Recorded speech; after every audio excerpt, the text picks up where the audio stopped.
है एवरीवन। तो आज की इस वीडियो में बात करेंगे रिकर्जन के बारे में कि ये क्या है, इसे क्यों पढ़ना चाहिए, इसे पढ़ना ज़रूरी क्यों है और ये कैसे काम करता है। तो चलिए स्टार्ट करते हैं। तो मैंने यहाँ कुछ मार्कडाउन लिखी हुई है, मैं इसको प्रीव्यू कर लेता हूँ। तो यहाँ मैंने कुछ लिखा हुआ है recursion. So recursion is a programming concept where a function call itself in order to solve a problem until a base condition is met. तो रिकर्जन क्या है? रिकर्जन एक प्रोग्रामिंग का कॉन्सेप्ट है जिसमें एक फंक्शन अपना आप को कॉल करता है। कब तक कॉल करता है? जब तक उसकी बेस कंडीशन मेट नहीं हो जाती। और वो ऐसा क्यों करता है? प्रॉब्लम को सॉल्व करने के लिए। तो यहाँ में एक मिसाल भी दी हुई है, एक एग्जांपल दी हुई है मैंने कि यहाँ पे एक फंक्शन है और उस फंक्शन में सबसे पहले कंडीशन चेक हो रही है, क्या कंडीशन मेट कर रही है। अगर कंडीशन मेट कर रही है तो रिटर्न हो जाएगा मेरा फंक्शन, मतलब मेरा फंक्शन चलना बंद हो जाएगा। और अगर नहीं कर रही है तो आपका पहले कोड का लॉजिक रन होगा और फिर आपका फंक्शन दोबारा से कॉल हो जाएगा। फिर दोबारा फंक्शन जब कॉल होगा फिर दोबारा कंडीशन चेक होगी। अगर कंडीशन चेक हो गई तो फंक्शन रिटर्न हो जाएगा, अदरवाइज फिर से आपका कोड का लॉजिक चलेगा और फिर से आपका फंक्शन कोड को कॉल करेगा और दोबारा से फंक्शन चलेगा और इस तरह से काम होता रहेगा। कब तक? जब तक ये कंडीशन मेट नहीं कर जाती। अब बात करते हैं रिकर्जन क्यों पढ़ना चाहिए, रिकर्जन को पढ़ना ज़रूरी क्यों है। It makes other algorithm data structure very easy. तो गाइस ये डेटा स्ट्रक्चर एल्गोरिथम का एक कॉन्सेप्ट भी होता है जिसमें कि बहुत ज़्यादा काम आता है। अगर आप लोगों ने इसको सीख लिया तो आपके लिए बाकी डेटा स्ट्रक्चर सीखना काफ़ी ज़्यादा आसान हो जाता है। और फिर यहाँ पे मैं लिखा हुआ है you can solve real world problem like creating games, maths, software etcetera. तो इसकी मदद से आप लोग काफ़ी सारे रियल वर्ल्ड जो प्रॉब्लम है उनको सॉल्व कर सकते हो। जैसे कि अगर आप लीड कोड वगैरह पर जाओ तो वहाँ ज़्यादातर जो आपको प्रॉब्लम्स मिलती हैं वो गेम के ऊपर बेस होती है। सही है, तो अगर आपने इसको सॉल्व करना सीख लिया तो आपका प्रोग्रामिंग लॉजिक बहुत ही ज़्यादा अच्छा हो जाता है। फिर में लिखा है concept like trees, graph, dynamic programming is highly reliant on recursion and back tracking. तो अगर आप लोग को नहीं पता ये सब क्या है, ग्राफ, डायनामिक प्रोग्रामिंग तो डेटा स्ट्रक्चर एल्गोरिथम के कॉन्सेप्ट होते हैं जो कि हाईली रिलाई करते हैं रिकर्जन के ऊपर। अगर आपने इसको पढ़ा तो आपके लिए ये कॉन्सेप्ट समझना बहुत ज़्यादा ईजी हो जाता है। तो चलिए स्टार्ट करते हैं इसको सीखना और इसकी एकदम मिसालें भी देंगे। इसको एक 2-3 क्वेश्चन भी सॉल्व करेंगे इसके। तो चलो स्टार्ट करते हैं। तो सबसे पहले मैं क्या करता हूँ, मैं एक फ़ाइल बना लेता हूँ कोड लिखने के लिए। मैं एक फ़ाइल बना रहा हूँ जिसका नाम मैं यहाँ पे रख रहा हूँ print_end1.js। गाइस मैं यहाँ जावास्क्रिप्ट का इस्तेमाल कर रहा हूँ, आप लोग चाहो तो अपनी किसी भी प्रोग्रामिंग लैंग्वेज का इस्तेमाल कर सकते हो। बस सिंटैक्स अलग होगा, लॉजिक सेम होगा। आप चाहो तो पाइथन का इस्तेमाल करो, चाहे तो सी का इस्तेमाल करो, सी प्लस प्लस का इस्तेमाल करो, आप किसी भी प्रोग्रामिंग लैंग्वेज का इस्तेमाल कर सकते हो। मैं जावास्क्रिप्ट का इस्तेमाल कर रहा हूँ क्योंकि लॉजिक सेम रहेगा, बस आपका जो सिंटैक्स है वो चेंज होगा। सही है। तो सबसे पहले मैं क्या करता हूँ, मेरे को क्या करना है, मेरे को एक फंक्शन बनाना है जो कि कोई भी नंबर लेगा और उस नंबर को प्रिंट करेगा 1 तक। क्या मतलब बताता हूँ। जैसे कि मैं यहाँ फंक्शन बना रहा हूँ, फंक्शन का नाम मैंने रखा print_n जो कि पैरामीटर में लेगा एक n और बदले में ये काम क्या करेगा, ये काम कुछ इस तरह करेगा कि जब मैं इस फंक्शन को कॉल करूँगा और अगर मैं इस पर 5 पास करता हूँ तो मुझे आउटपुट में आना चाहिए 5 4 3 2 1। अगर मैं इसमें 10 लिखता हूँ तो मेरे को आउटपुट आना चाहिए 10 9 8 7 6 5 4 3 2 1। कुछ इस तरीके से ये फंक्शन मेरा काम करना चाहिए। लेकिन ये काम मुझे किससे करना है? ये काम मुझे करना है रिकर्जन से। ये काम आप लोग लूप चला के भी कर सकते हो जो कि बहुत ही आसान होगा, लेकिन ये काम आपको करना है रिकर्जन से। तो गाइस पहले एक बात आपको बता देता हूँ कि जो भी काम रिकर्सिव अप्रोच से हो सकता है वो काम आइटरेटिव अप्रोच से भी किया जा सकता है। मतलब जो काम आप रिकर्जन से करोगे वो काम आप लूप चला के भी कर सकते हो और जो काम आप लूप चला के कर सकते हो वो काम आप रिकर्जन से भी कर सकते हो। ठीक है। तो ये काम हमें करना है किससे? रिकर्जन से। तो ये काम कैसे होगा इस बारे में बात करते हैं। सबसे पहले आप ये सोचो कि आपको सिर्फ एक नंबर प्रिंट करना है। जैसे कि फॉर एग्जाम्पल मुझे आउटपुट में क्या चाहिए, मुझे चाहिए 5 4 3 2 1।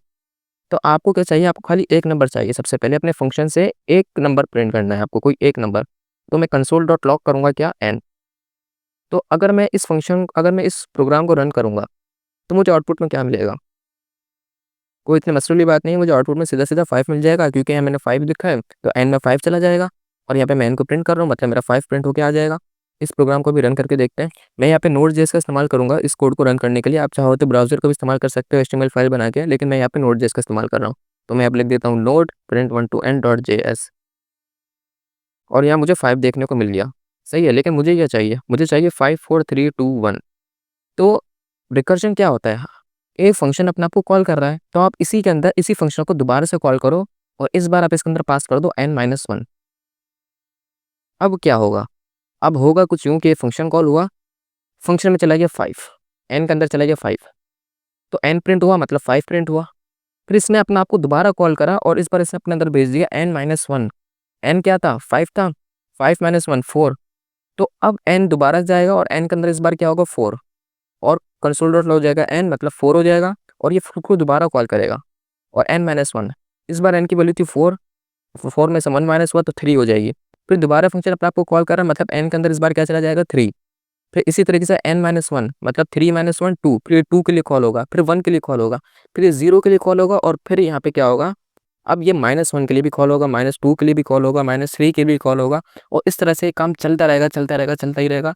और फिर एक वक्त ऐसा आएगा जब मेरी स्टैक जो है वो ओवरफ्लो कर जाएगी, मेरी स्टैक फुल हो जाएगी। स्टैक बेसिकली क्या होती है कि आपको जब भी कोई फंक्शन कॉल होता है ना, तो हमारे पास एक चीज़ होती है जिसे हम लोग कहते हैं स्टैक मेमोरी। स्टैक मेमोरी, तो वो क्या करता है ना, वो फंक्शन जाता है स्टैक मेमोरी के अंदर, और फिर वो फंक्शन कॉल होता है, और फिर आप एक और फंक्शन कॉल करो तो मतलब एक और फंक्शन दोबारा से स्टैक के अंदर जाता है, फिर आप दोबारा कॉल करो तो एक और फंक्शन स्टैक के अंदर जाएगा, और इस तरह होते होते होते होते आपकी जो स्टैक है वो फुल हो जाएगी। क्योंकि आप देखो ना, ये फंक्शन तो कभी चलना बंद ही नहीं होगा। ये तो हर बार -1 -1 -1 -1, ये -100 तक जाएगा, -1000 तक जाएगा, -1,00,000 तक चला जाएगा, तो कभी रुकेगा ही नहीं। तो ऐसे में क्या होगा, आपकी स्टैक जो मेमोरी है वो फुल हो जाएगी, और आपका प्रोग्राम क्रैश कर जाएगा। अगर मैं इस कोड को रन करूँ, आप लोग इसको रन नहीं करना, क्योंकि हो सकता है आपका कंप्यूटर हैंग हो जाए। तो मैं इसको रन करता हूँ, तो आप देखना भी क्या होगा।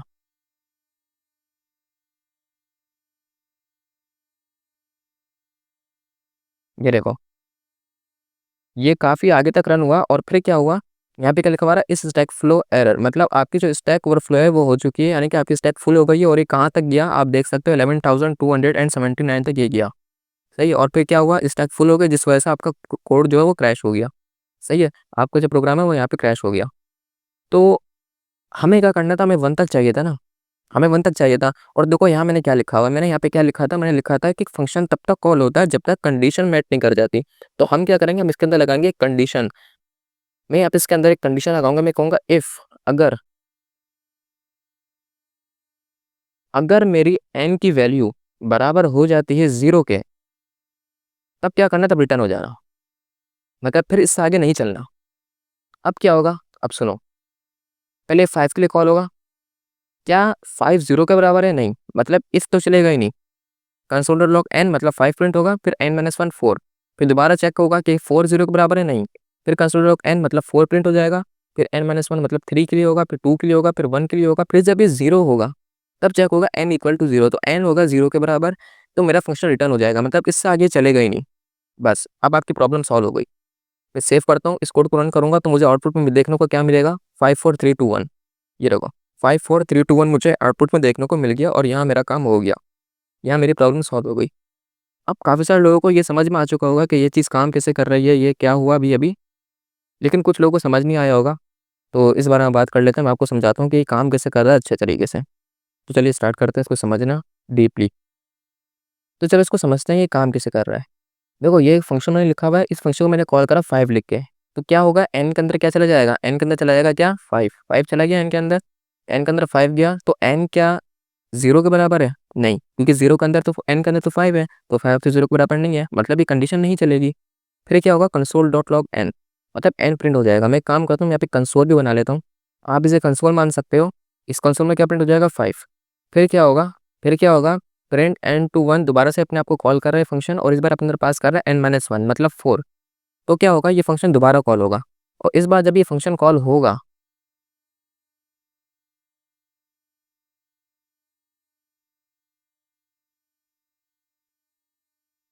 इस बार जब ये फंक्शन कॉल होगा तब n के अंदर क्या होगा, n के अंदर होगा मेरे पास यहाँ पे 4। सही है, n के अंदर मेरे पास 4 होगा, तो n बराबर है 0 के, नहीं, 0 के बराबर तो नहीं है, 4 0 के बराबर थोड़ी है, तो कंडीशन मेरी मैच नहीं हो रही। कंसोल डॉट लॉग n मतलब कंसोल में क्या आ गया, कंसोल पे क्या आ जाएगा, मेरा 4 आ जाएगा, कंसोल में 4 आ गया।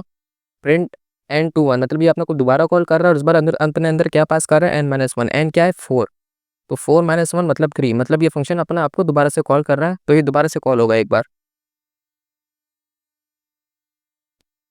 ये दोबारा से कॉल हुआ, तो n के अंदर क्या है, n के अंदर है 3, n के अंदर 3 है, तो ये कंडीशन मैच कर रही है, नहीं कर रही, क्योंकि 10 के अंदर 3 है, और 3 0 के बराबर नहीं होता। कंसोल डॉट लॉग n मतलब n मतलब 3 प्रिंट हो जाएगा, तो यहाँ पे आ जाएगा 3, 3 आ जाएगा, 3 आ जाएगा, और फिर क्या होगा, प्रिंट n-1 दोबारा से अपने आपको कॉल करा, और इस बार अपने पास करा n-1 मतलब 3 - 1 मतलब 2, मतलब अब ये 2 के लिए कॉल होगा, तो ये कॉल हो रहा है 2 के लिए।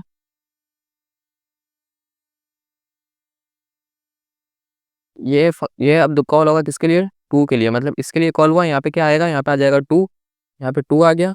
तो क्या कंडीशन मैच कर रही है, नहीं कर रही, कंसोल डॉट लॉग एन मतलब 2, तो यहाँ पे 2 आ जाएगा, कंसोल पे 2 आ जाएगा। और फिर क्या होगा, प्रिंट एन टू 1, मतलब एन माइनस वन, एन क्या है 2 है, मतलब ये 1 के लिए कॉल होगा। तो ये दोबारा से कॉल होगा इसके लिए 1 के लिए, तो ये दोबारा से के लिए कॉल हुआ, 1 के लिए कॉल हुआ ये दोबारा से। एन के अंदर क्या है, 1 है, क्या कंडीशन मैच कर रही है, नहीं कर रही, एन मतलब 1 आ जाएगा इस बार। कंसोल डॉट लॉग एन मतलब एन में इस वक्त क्या है 1 है, तो यहाँ पे मेरे पास 1 आ जाएगा, कंसोल में 1 आ जाएगा। फिर प्रिंट एन टू 1 एन-1, एन-1 क्या होता है 0, तो 0 चला जाएगा किसके अंदर, एन के अंदर, और ये फंक्शन एक बार फिर चलेगा। अब जब ये फंक्शन दोबारा चलेगा, अब क्या हो रहा है, अब एन के अंदर क्या है 0, तो क्या ये कंडीशन मैच कर गई, जी ये कंडीशन मैच कर गई, तो रिटर्न हो जाएगा। मतलब अब मेरा फंक्शन इससे आगे नहीं चलने वाला, ये सब नहीं चलेगा, मतलब दोबारा से कंसोल डॉट नहीं होगा, दोबारा से अपने आप को कॉल नहीं करेगा, यहाँ मेरा फंक्शन रिटर्न हो गया। तो इस तरह से ये काम हो रहा है, मतलब ये कोड इस तरीके से काम कर रहा है। आई होप आप लोगों को समझ में आ गया होगा कि ये कोड किस तरह से काम कर रहा है। अब कुछ चीज़ों के बारे में और बात कर लेते हैं, स्टैक के बारे में बात कर लेते हैं कि असल में ये फंक्शन कॉल कैसे हो रहे हैं, स्टैक में कैसे जा रहे हैं, क्या चीज़ कैसे हो रही है, क्योंकि ये समझना ज़रूरी है आप लोगों के लिए। अगर आपको ये समझ में आ गया कि किस तरह से फंक्शन स्टैक में जा रहे हैं, किस तरह से फंक्शंस कॉल हो रहे हैं, तो आपकी क्लैरिटी बहुत ज़्यादा बढ़ जाएगी रिकर्जन को लेके। तो अब बात कर लेते हैं कि असल में ये स्टैक में कैसे काम कर रहा है। देखो स्टैक क्या होती है ना, स्टैक मेमोरी होती है, ये बात मैंने आपको बता दी है। एक मेमोरी टाइप होती है कुछ इस तरह से, कुछ इस तरह से आपकी स्टैक होती है।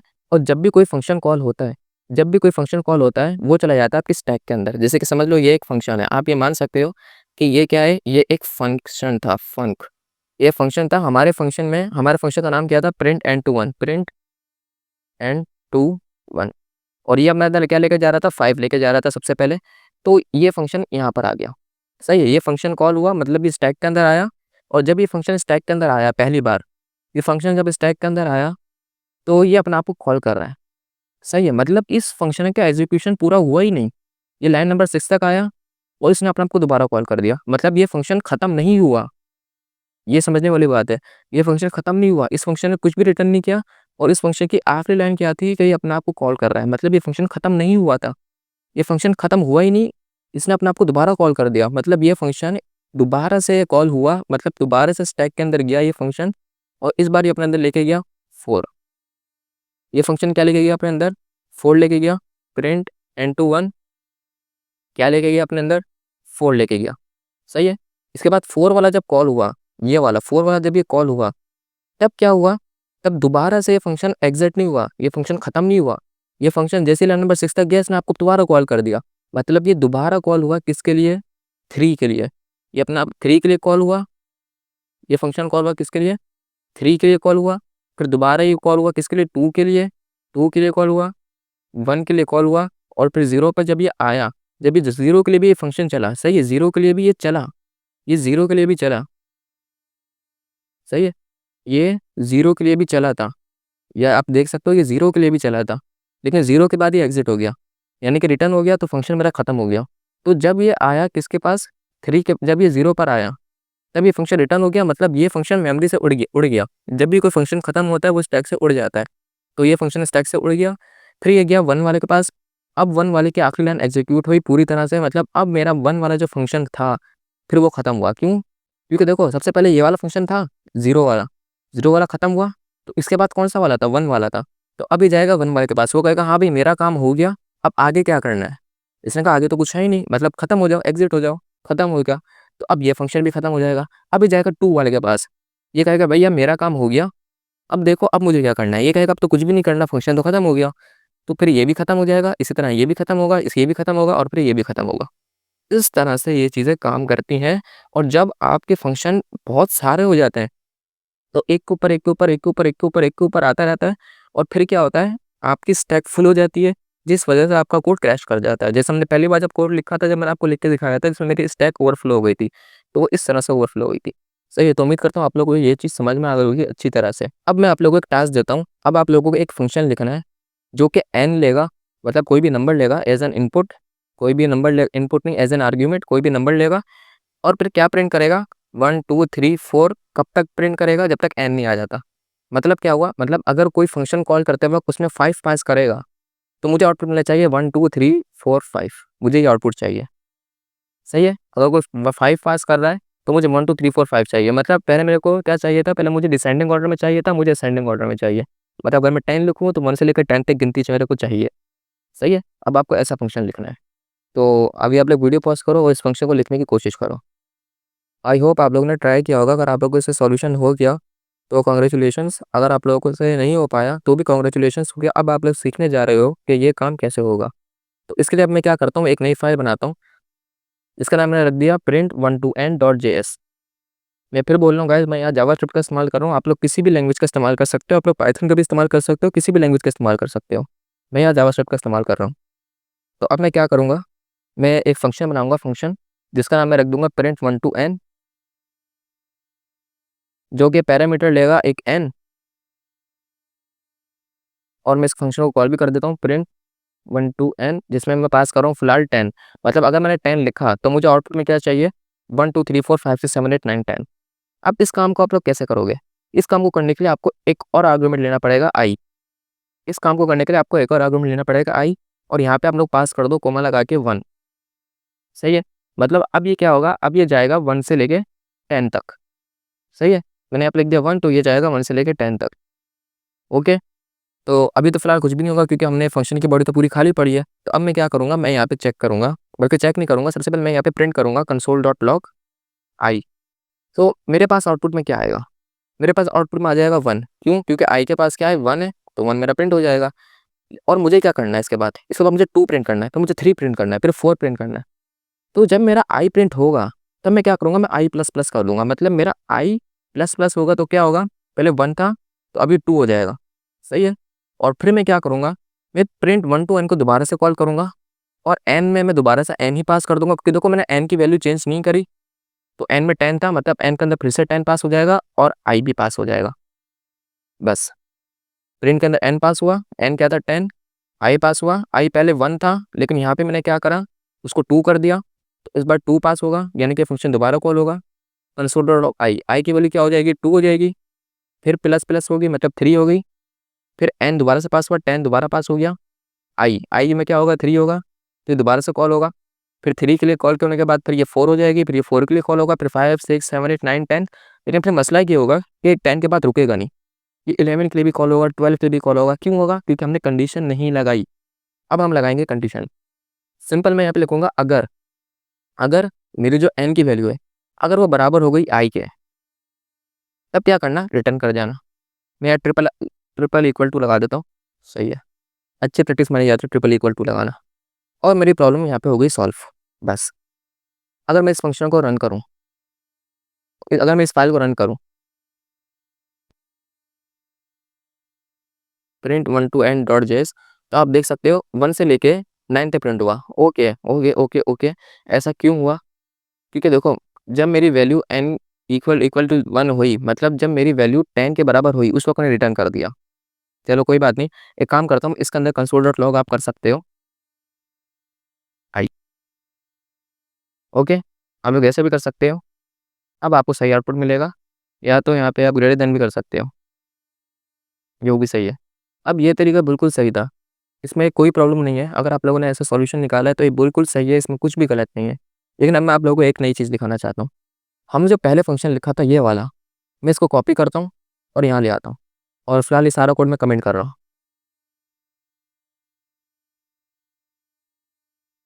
और अब मैं क्या करूँगा, मैं इसका नाम चेंज करता हूँ सबसे पहले तो, प्रिंट एन टू वन, और इसको भी प्रिंट एन टू वन करता हूँ।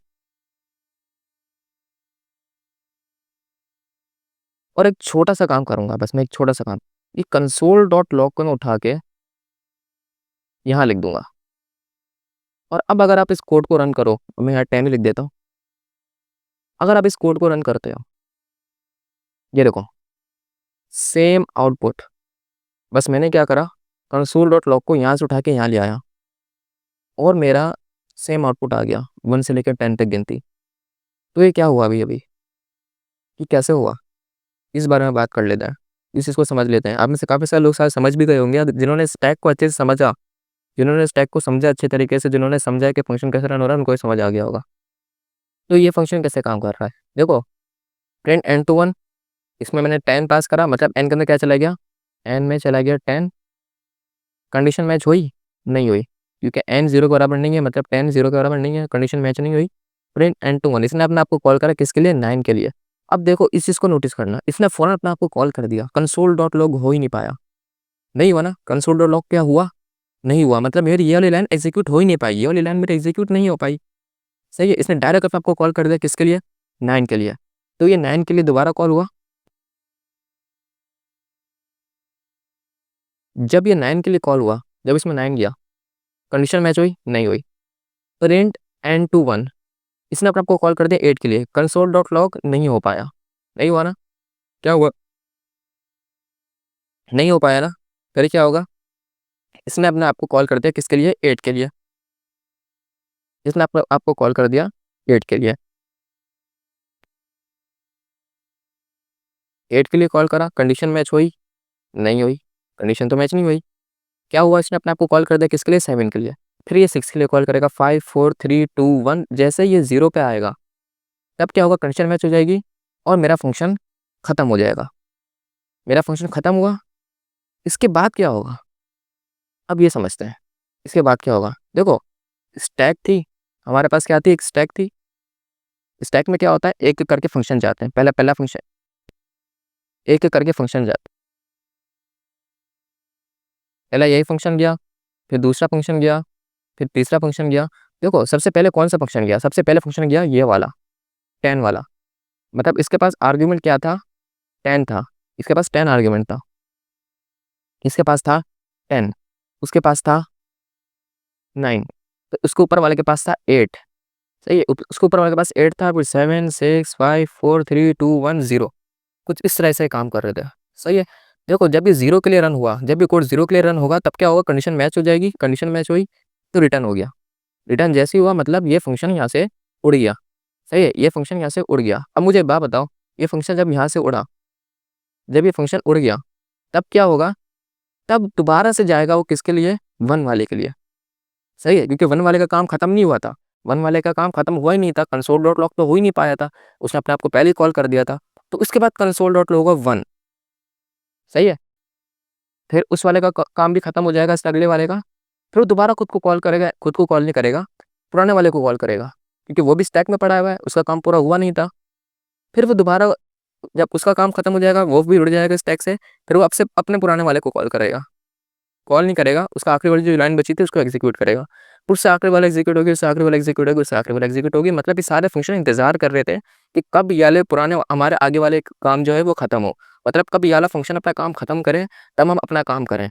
ये वाली जो लाइन है ये इंतजार कर रही थी इस चीज़ का, और जब ये काम हो गया, जब ये फंक्शन यहाँ खत्म हुआ, तब ये वाली एग्जीक्यूट हुई, फिर पीछे गया, फिर ये वाला एग्जीक्यूट हुआ, फिर उससे पीछे वाले फंक्शन की लाइन एग्जीक्यूट हुई, उससे पीछे वाले फंक्शन की लाइन एग्जीक्यूट हुई, और ऐसे होते होते 10 आ गया मेरे पास। तो ये काम कुछ इस तरह से हुआ। आई होप आप लोगों को समझ में आई होगी ये सारी बातें कि कैसे काम करा, क्या हुआ, कैसे हुआ। फिलहाल हमने 2 प्रॉब्लम सॉल्व करी हैं, अभी आगे जाके मैं कोशिश करूँगा मज़ीद वीडियोस लाने की जिसमें हम लोग मज़ीद प्रॉब्लम सॉल्व करेंगे रिकर्जन को लेके। सो आई होप आप लोगों को समझ में आया होगा। Thank you so much guys for watching this video.